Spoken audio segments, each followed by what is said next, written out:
आपली मस्त अतिशय पौष्टिक अशी दुधी भोपळ्याची कोशिंबीर तयार आहे। खूप जणांना दुधी भोपळा आवडत नाही किंवा दुधी भोपळ्याची भाजी जे लोक खात नाही त्यांच्यासाठी हा एक उत्तम पर्याय आहे।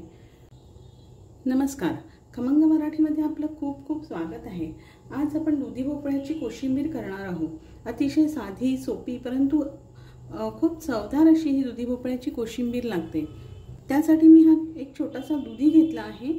त्याचा आधी आपल्याला साल काढून घ्यायचा आहे।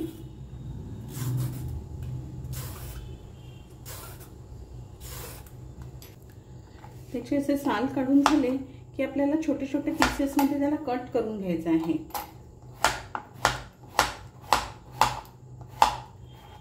या कोशिंबीरीसाठी शक्यतो कोवळा दुधी घ्यायचा, म्हणजे मग कोशिंबीर खूप छान होते।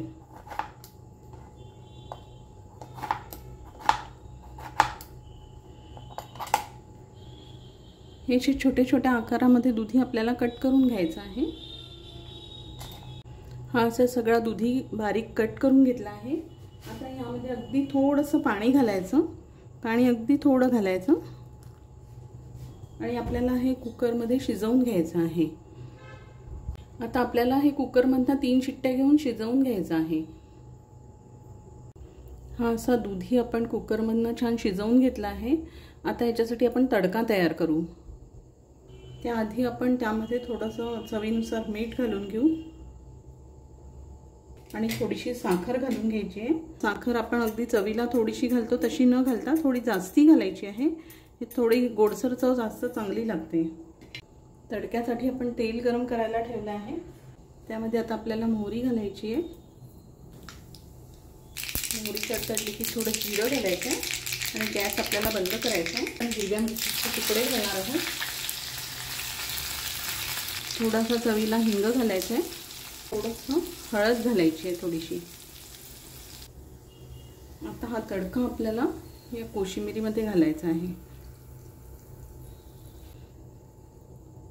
मिक्स करून घेऊ।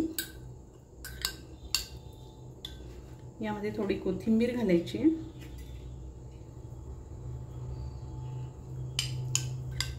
आणि सगळ्यात शेवटी आपल्याला यामध्ये दही घालायचं आहे।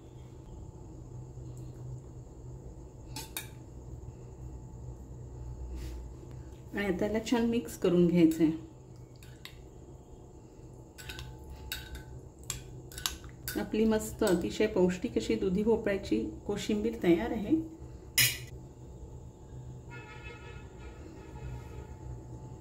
अतिशय साधी सोपी ही रेसिपी आहे, पण चवीला खूप छान लागते आणि खूप पौष्टिकही असते। तुम्हाला माझी ही रेसिपी आवडली असेल तर माझ्या चॅनलला सबस्क्राईब जरूर करा। धन्यवाद।